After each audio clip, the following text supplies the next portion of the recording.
G'day guys, Nick here from CPAP Reviews. Thanks for tuning in to part 2 of our 3-part series on the new Fisher and Paykel SleepStyle units. In this part 2 series, we're going to be going through basic operating procedures, so how to use the machine, and then I'll give you a little bit of a close-up of the screen, and we'll just run through changing the patient settings. Right, pretty easy. Part 3, which will be a bit later, we'll go through clinical settings, which is a bit more advanced, but definitely worth a look. So without further ado, let's get stuck into it, and we'll talk about how to operate this little machine.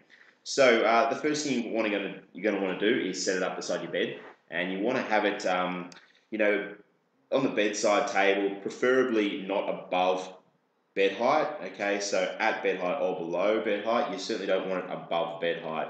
Have it so that there's nice. There's a nice space around it. You don't want it sort of in a drawer or anything like that, because you want the air to be able to get into the filter at the back here, okay? So make sure there's a bit of space around the actual machine and unit as well.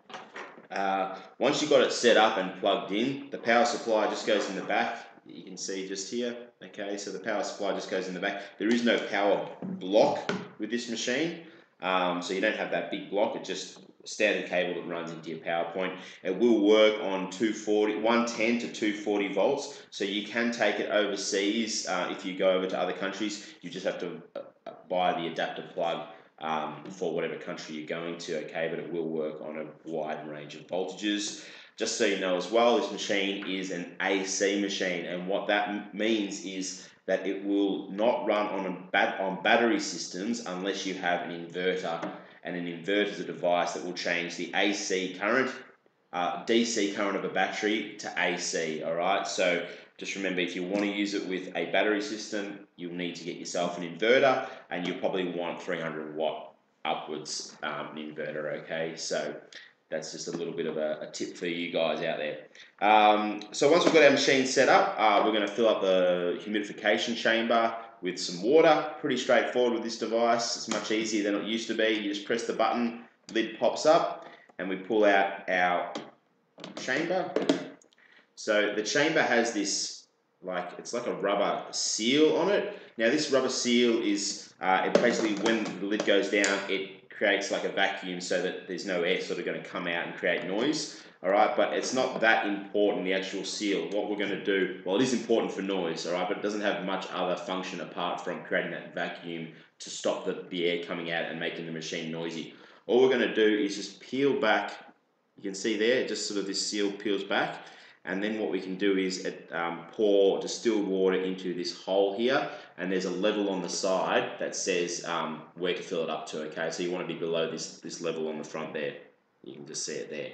So just peel that back, then push the seal back down, and then you just plonk it back in. It can only go in one way, and then you push the lid down and just give it a firm push, and it'll click in. All right.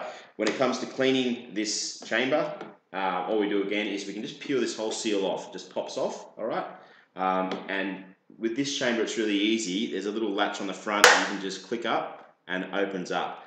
Alright, and then you can wash it out with some mild soapy detergent and just rinse it out thoroughly with water afterwards, okay? If you're using distilled water, it's going to stay nice and clean, alright? So you're not going to get those mineral buildups on the bottom of the actual chamber here. So if you're using distilled water and cleaning it regularly, it'll stay nice and pristine. If you're using tap water, you probably get some sediments, and eventually you'll probably have to buy a new one.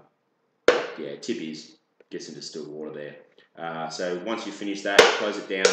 Once it's dried, click it down, and then we just put this seal back on the top, push into the holes like so, right, and then we just place it back into the machine.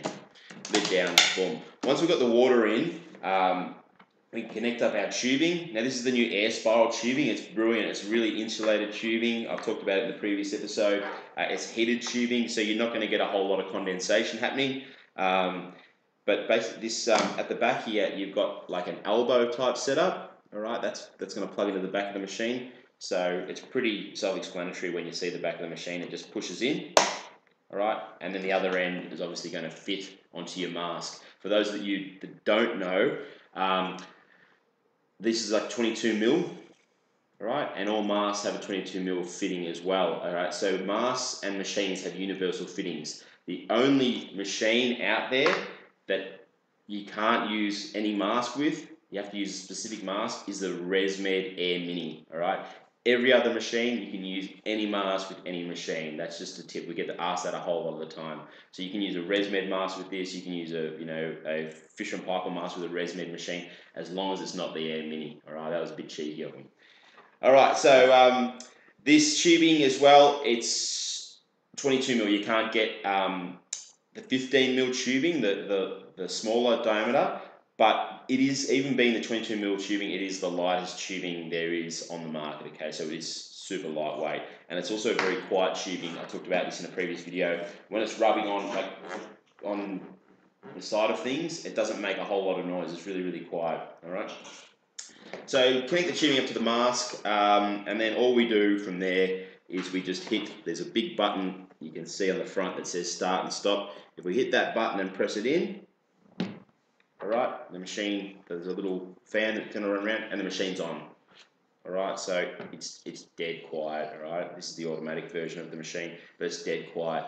Once we're finished, we're going to press the button again to stop it.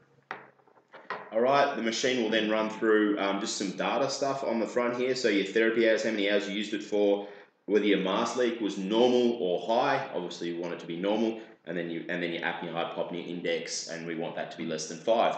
So, and that's your basic operating procedures in terms of just using it. When it comes to your maintenance and your cleaning of it, you know, you want to change this filter in the back. I'll show you that. So just in the back here, there's a little filter. All right, all you do is just pull that out like so.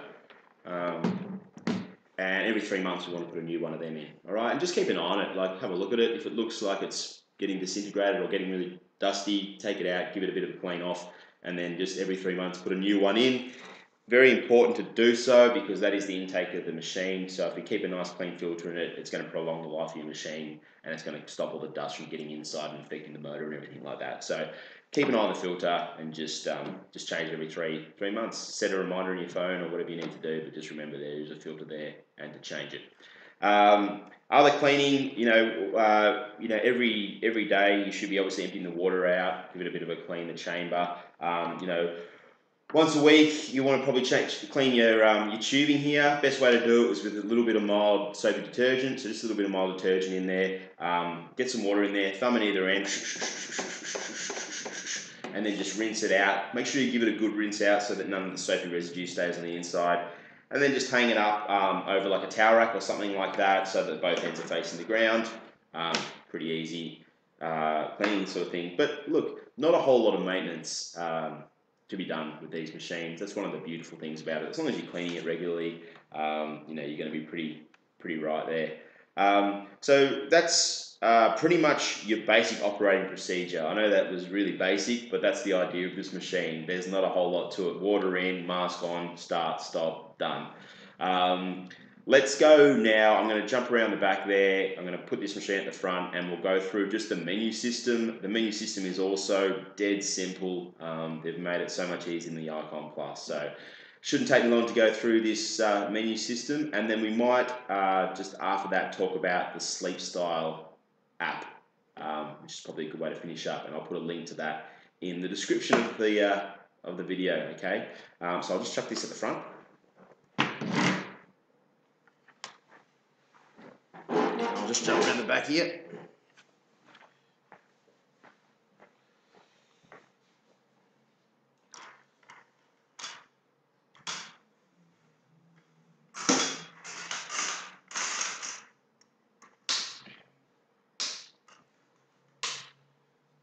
All right. So hopefully you can see that now. I'll just it might be a little bit hard because they've made it so that it's, there you go, you can probably see that now. So you can see here at the front here it says SleepStyle. So these are the buttons we have here. You've got your up and down, your tick, and your menu button.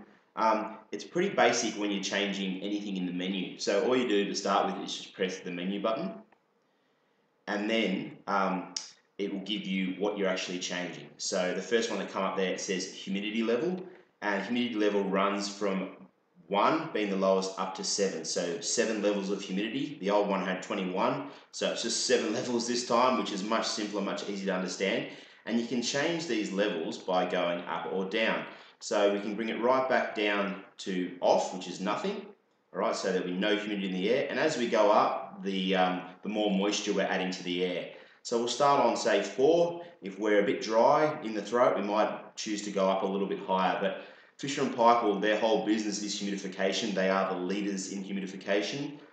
So you know, it's one of their things that they've really advanced on. They've got one of the best humidification systems definitely in the market. All right, so you can change that. Once you've got to where you want it to go, you just press the plus button to lock it in. All right, and then it's locked in. If we press the menu button again, it's going to go to our next setting, which is expiratory relief. Now this is your pressure relief as you breathe out. So we can once again change this by going up. So there's 3 levels, 1, 2, and 3.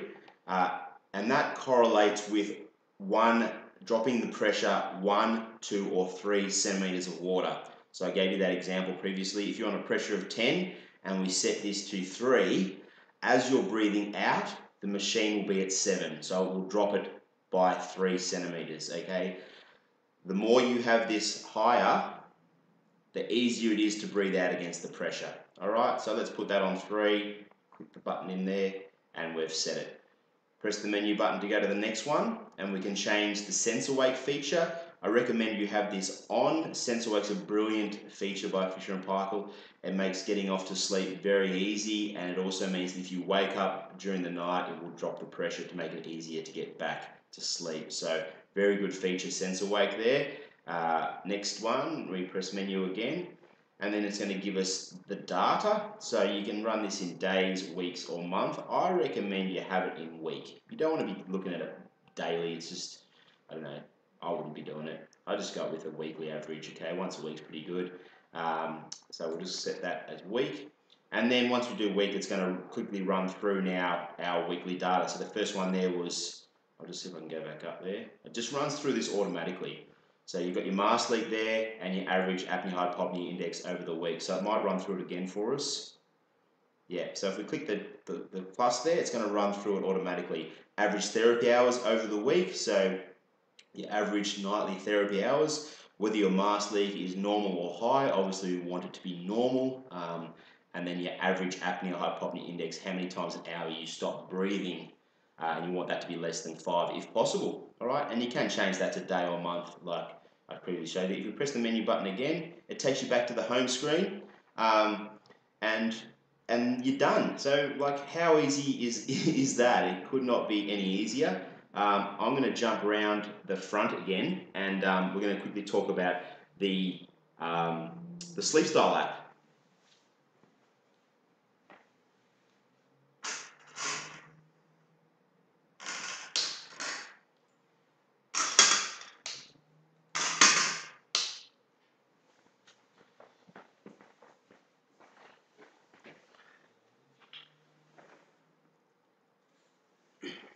Alright guys, so as you've seen just there, like the patient settings are dead simple. Like couldn't be easier. One of the new things Fisher and Paykel have added into this SleepStyle range is Bluetooth and an app which is called SleepStyle. Now the Bluetooth enables the transferring of data between your phone and the machine, and the app then also records the data so that you can actually open your phone up and check out what's happening with your therapy. It's pretty nifty, and it's a good thing to get if you're into that sort of thing. So all you want to do if you've got a smartphone or any other phone that can connect to the App Store or the Google Play Store if you've got an Android phone is, and I'll put a link in the description of this video to the app, but all you want to do is go to that App Store and type in SleepStyle. All right. Once you type in SleepStyle, you'll be able to download the app, and you'll go through just a registration process. It's pretty basic. You just put in your name, date of birth, your email, you create a password, and then once you've done that, you're registered, accept the terms and conditions. And as long as you've got Bluetooth on your phone switched on, and the Bluetooth on the machine switched on, and I'll show you how to do that in a minute. But you can open up this SleepStyle app, and I'll just see if it's going to come up here. I won't do it up there because it's a little bit, but you can open up the SleepStyle app, and you can search for your actual machine. So you just click search, it will locate your machine, which will enable you to pair with your machine. And once you've paired with your machine, You'll be able to view all your sleep data on your phone. It gives you like helpful hints and tips. It gives you videos and stuff like that in order how to get the best out of your app. And now, the good thing about this app is that because it enables you to sync your data with this app, it's pretty handy because that will then enable you to change the clinical settings if you want to fine tune your therapy. And that's going to be in part 3. So yeah, check out the SleepStyle app. Just Google SleepStyle app if you want to, and you can read out more about that, but very handy feature. Anyway, guys, thanks for tuning into the video, part 2. If you want to stick around for part 3, you'll be able to click a link up in the corner here somewhere that'll pop up. Make sure you subscribe to the YouTube channel, and I'll also put a link up on the video where you can get the machine from if you want to get one. Anyway, yeah, cheers for watching, and I hope everything's going well with your CPAP therapy. Cheers.